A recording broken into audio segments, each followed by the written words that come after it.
Hello friends, स्वागत है आप सभी का आपके अपने YouTube channel geography by MCQ में। और अपने इस चैनल पे चल रही है पीवाईक्यूज सीरीज़। ठीक है, अभी तक हमने जो केवीएस पीजीटी ज्योग्राफी है इसके पीवाईक्यूज किए हैं 70, जो सभी के सभी क्वेश्चन हैं 11th और 12th की ज्योग्राफी से, जो एनसीईआरटी की बुक है उनसे। तो ये जो पीवाईक्यूज कर रहे हैं वो सभी एग्जाम के लिए इंपॉर्टेंट हैं। जैसे अभी लैब असिस्टेंट आया हुआ है उसके लिए तो बहुत ही ज़्यादा इंपॉर्टेंट है, क्योंकि उसका पूरा का पूरा सिलेबस जो है 11th-12th की जो एनसीईआरटी की बुक है उन्हीं से बनाया गया है। ठीक है, और साथ ही साथ जो स्कूल लेक्चरर का एग्ज़ाम है, केवीएस एनवीएस ईएमआरएस का एग्ज़ाम है और नेट जेआरएफ असिस्टेंट प्रोफेसर, सभी के लिए ये जो क्वेश्चन है बहुत ही ज़्यादा महत्वपूर्ण हो जाते हैं, क्योंकि हम क्वेश्चन का सही आंसर के साथ साथ में बाकी के 3 ऑप्शन हैं उनका भी अच्छे से एनालिसिस करते हैं। ठीक है, तो आइए स्टार्ट करते हैं। आज का क्वेश्चन है, पर्वतीय क्षेत्र विकास कार्यक्रम को निम्नलिखित किस पंचवर्षीय योजना में प्रारंभ किया गया। ऑप्शन 1 है तृतीय, दूसरा है चतुर्थ, तीसरा है पांचवी और चौथा है छठी। तो सबसे पहले देखते हैं ये वाला क्वेश्चन कहाँ से लिया गया है। देखो, आज की जो वीडियो है उसमें 10 क्वेश्चन हैं, तो उसमें से 71 से 78 तक के जो क्वेश्चन हैं वो होंगे क्लास 12th की बुक है भारत लोक और अर्थव्यवस्था। ठीक है, और बाकी के जो 2 क्वेश्चन हैं वो होंगे 11th क्लास की बुक से। ठीक है, तो ये 12th क्लास की बुक से ही है। तो चैप्टर देख लेते हैं, इसका कौन सा चैप्टर है। ये चैप्टर नंबर 6 से लिया गया है, जिसका नाम है नियोजन और सतत पोषणीय विकास है। ठीक है, ये मैं न्यू एनसीईआरटी के अकॉर्डिंग बता रही हूँ, और आप मतलब चैप्टर का नाम सुन करके उसको अपने अकॉर्डिंग न्यू या पुरानी एनसीईआरटी में किसी में भी देख सकते हैं, क्योंकि चैप्टर का नाम सेम रहता है, लेकिन चैप्टर की जो संख्या है वो चेंज हो सकती है और पेज नंबर भी चेंज हो सकता है। तो न्यू एनसीईआरटी के अकॉर्डिंग ये है चैप्टर 6 और पेज नंबर है इसका 66, जहाँ से आप इस क्वेश्चन को और डिटेल में देख सकते हैं। तो यहाँ पूछा है कि पर्वतीय क्षेत्र विकास कार्यक्रम को किस पंचवर्षीय योजना में प्रारंभ किया गया है। तो ऑप्शन इसका 3 सही हो जाएगा, ये हो जाएगा 5वीं पंचवर्षीय योजना में। ठीक है, नेक्स्ट क्वेश्चन है, डल्ली राजहरा लोहा अयस्क के खदानें निम्नलिखित किस राज्य में स्थित हैं। ऑप्शन 1 है ओडिशा, दूसरा है छत्तीसगढ़, तीसरा है कर्नाटक, चौथा है झारखंड। तो सबसे पहले देखते हैं ये वाला क्वेश्चन कहाँ से लिया गया है। ये लिया गया है चैप्टर 5 से, जिसका नाम है खनिज तथा ऊर्जा संसाधन, और पेज नंबर है इसका 55, जिस पर आप इसको और डिटेल में देख सकते हैं। तो यहाँ पूछा है कि जो डल्ली राजहरा, एक जगह का नाम दिया हुआ है कि लोहा अयस्क की खान है और ये किस राज्य में स्थित है। तो सबसे पहले देखते हैं कि ओडिशा में कौन कौन सी खानें हैं। ठीक है, यहाँ से हमेशा क्वेश्चन बनता है, तो इनको अच्छे से देख लेना है कि कौन से राज्य में कौन कौन सी खदानें हैं। तो सबसे पहले देखते हैं ओडिशा में कौन कौन सी खदानें हैं। देखो, यहाँ पे 2 जिले बहुत ज़्यादा मतलब इम्पोर्टेंट हैं, वहाँ वहाँ पर सबसे ज़्यादा खदानें हैं, एक तो सुंदरगढ़ में और एक मयूरभंज में। ठीक है, तो एक खदान है इसकी यहाँ गुरु मईसानी। ये पेन से सही से लिखा नहीं जाता है, तो आप सुनकर भी इसको अपने नोटबुक में नोट डाउन कर सकते हैं। एक है सुलेपात, ठीक है, सुलेपत। ठीक है, एक है बादाम पहाड़, ये है मयूरभंज में। ठीक है, एक है कीरू बुरू और एक है बोनाई, ये कहाँ, ये सुंदरगढ़ में है। ठीक है, तो ओडिशाई कौन कौन से हो गए, गुरुमईसानी, सुलेपात, बादाम पहाड़, किरूबुरु और बोनाई। ठीक है, ऐसे ही है छत्तीसगढ़ में। तो छत्तीसगढ़ में कौन कौन से हैं, इसमें है डल्ली राजहरा, जो अपने क्वेश्चन में दिया हुआ है। ठीक है, डल्ली राजहरा, और एक है बेला डिला, ये कहाँ है, ये दंतेवाड़ा में है। ठीक है, बेलाडीला कौन से डिस्ट्रिक्ट में है, दंतेवाड़ा में है, और डल्ली राजहरा है ये है दुर्ग जिले में स्थित है। ठीक है, तो अपना ऑप्शन इसका 2 सही हो जाएगा। डल्ली राजहरा लोयस खान कहाँ है, ये छत्तीसगढ़ में है, और इसकी दूसरी खदान है वो है बेलाडीला, जो कि कहाँ है, दंतेवाड़ा डिस्ट्रिक्ट में स्थित है। तीसरा दिया हुआ है कर्नाटक। तो कर्नाटक में कौन कौन से हैं, कर्नाटक में बहुत सारी खदानें हैं। ठीक है, एक है संदूर हासपेट, ये कहाँ है, ये बल्लारी जिले में है, ये क्वेश्चन आया भी था एक बार। बाबा बुदन की पहाड़ी,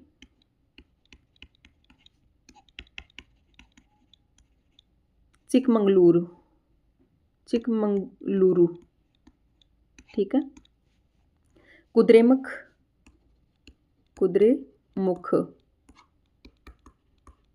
शिवमोगा,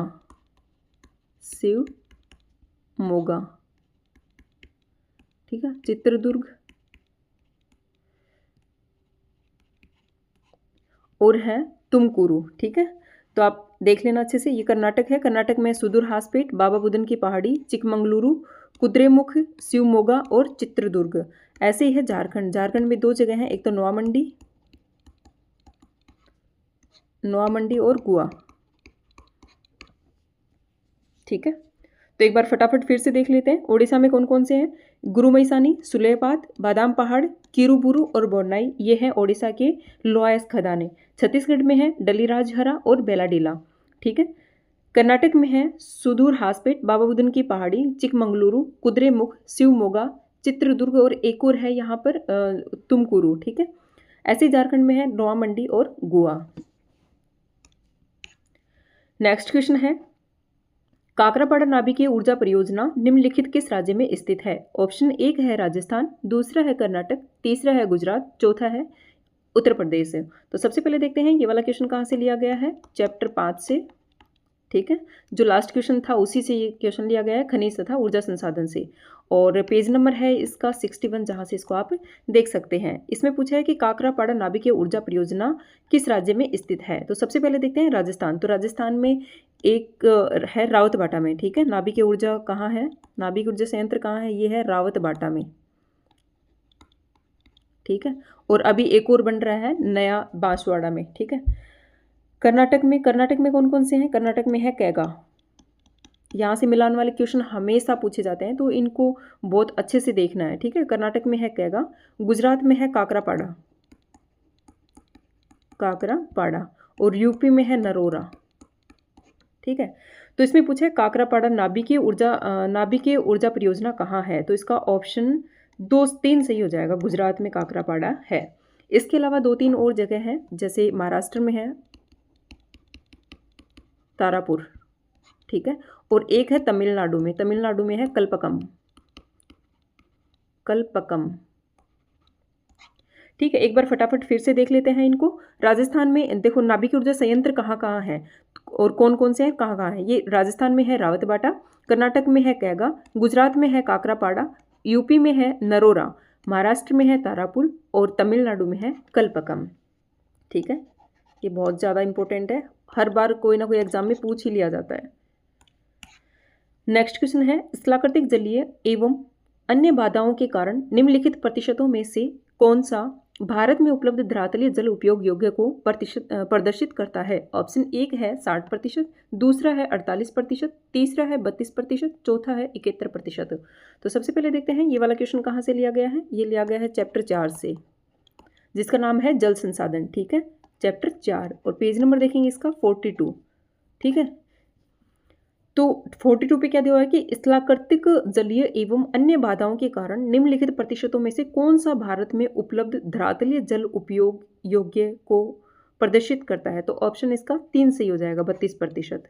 ठीक है, नेक्स्ट क्वेश्चन है, निम्नलिखित में से कौन सा भारत में वर्ष 2014-15 में निवल बोया गया क्षेत्र को दर्शाता है? ऑप्शन 1 है 307.82 मिलियन हेक्टेयर, दूसरा है 140.13 मिलियन हेक्टेयर, तीसरा है 15.09 मिलियन हेक्टेयर और चौथा है 119 मिलियन हेक्टेयर।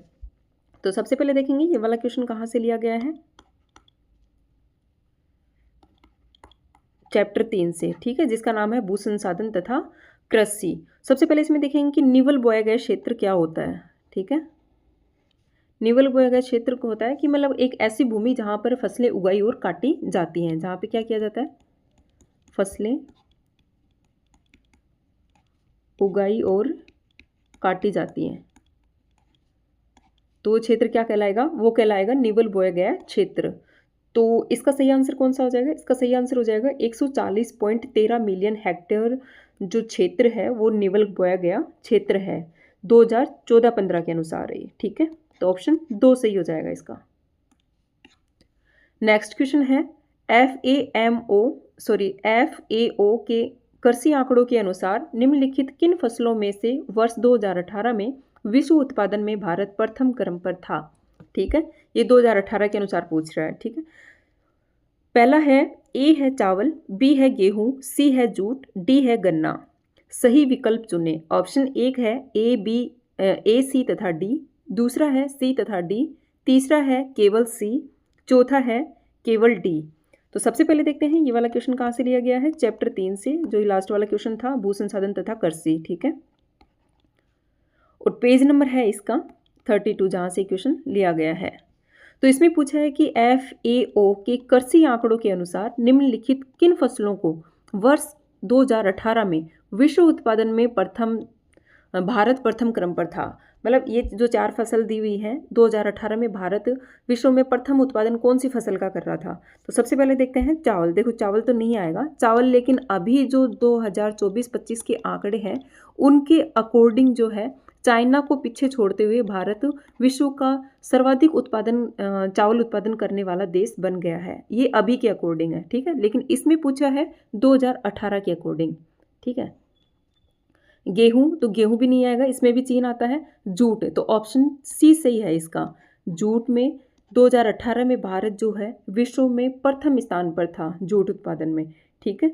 गन्ना, गन्ना भी इसका आंसर नहीं होगा, तो ऑप्शन इसका 3 सही हो जाएगा, केवल सी। नेक्स्ट क्वेश्चन है निम्नलिखित सूती वस्त्र उद्योग केंद्रों में से कौन सा सबसे उत्तर की ओर अवस्थित है। ऑप्शन 1 है उज्जैन, दूसरा है कानपुर, तीसरा है औरंगाबाद, चौथा है अहमदाबाद। तो सबसे पहले देखते हैं ये वाला क्वेश्चन कहाँ से लिया गया है, चैप्टर संख्या 8 से, जिसका नाम है निर्माण उद्योग। देखो ये वाला जो चैप्टर है ना निर्माण उद्योग, ये नई वाली एनसीईआरटी में तो इसको बिल्कुल हटा ही दिया गया है, ये है ओल्ड एनसीईआरटी के अनुसार, ठीक है। और इसका पेज नंबर है 92। और 92 पर भी एक इंडिया का मैप बनाकर दिया हुआ है जहाँ से क्वेश्चन लिया गया है, ठीक है। और उस मैप में ये जो केंद्र हैं वस्त्र उद्योग के जो केंद्र हैं उनको उस मैप में दिखाया गया है। तो उस मैप को अच्छे से रीड करने के बाद ही इसका सही से आंसर दिया जा सकता है। तो उसके अकॉर्डिंग क्या होगा, इसमें पूछा है कि सबसे उत्तर में कौन सा है। देखो इनकी लोकेशन देख लेते हैं सबसे पहले कि ये जो जगह हैं वो कौन कौन से स्टेट में है। तो स्टेट के अकॉर्डिंग भी हम इनको निकाल सकते हैं थोड़ा सा, मतलब आइडिया लगा के। तो उज्जैन कहाँ है, उज्जैन है MP में, कानपुर है UP में, औरंगाबाद है महाराष्ट्र में, और अहमदाबाद है गुजरात में, ठीक है। तो हम मैप में देखते हैं तो सबसे ऊपर कौन सा आता है, UP, ठीक है। तो इसमें पूछा है सबसे उत्तर में, तो सबसे ऊपर आता है UP के बाद में आएगा ये MP, ठीक है।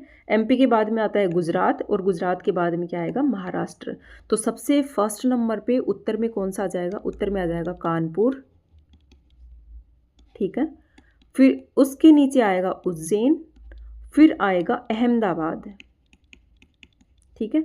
और महाराष्ट्र जो औरंगाबाद है वो सबसे लास्ट में आएगा। तो सही आंसर कौन सा हो जाएगा इसका, ऑप्शन नंबर 2 कानपुर सबसे उत्तर में होगा। और सबसे दक्षिण में पूछे तो सबसे दक्षिण में हो जाएगा औरंगाबाद। नेक्स्ट क्वेश्चन है निम्नलिखित में से कौन सा जिला तेलंगाना राज्य में नहीं है।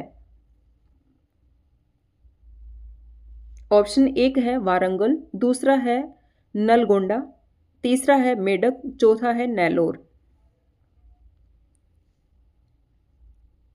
ठीक है। तो इसका सही आंसर हो जाएगा ऑप्शन 4 नेल्लोर। नेल्लोर कहाँ है, ये है आंध्र प्रदेश में।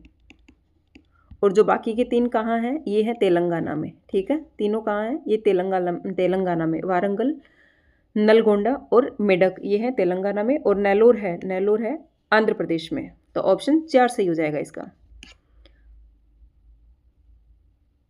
नेक्स्ट क्वेश्चन है भारत में निम्नलिखित किस राज्य से कर्क रेखा नहीं गुजरती है।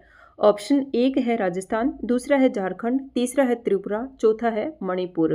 तो सबसे पहले देखते हैं ये वाला क्वेश्चन कहाँ से लिया गया है, क्लास 11th की जो बुक है अपनी भारत भौतिक पर्यावरण, ठीक है, उससे लिया गया है। और चैप्टर पहला ही है, ठीक है, जहाँ पर भारत का मैप बनाकर दिया हुआ है। और उसमें से मतलब कर्क रेखा भी उसमें दिखाई गई है, कौन कौन से स्टेट से निकल रही है, तो वहाँ से ही ये क्वेश्चन बनाया गया है, ठीक है। तो सबसे पहले जैसे ये कर्क रेखा है 23.5 डिग्री उत्तरी अक्षांश, ठीक है। तो ये कौन कौन से स्टेट से निकलती है, सबसे पहले आता है गुजरात, उसके बाद में देखो इसको ऐसे देख लेते हैं,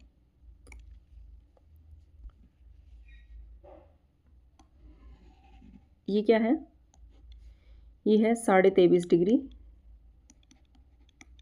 उत्तरी अक्षांश यानी कर्क रेखा।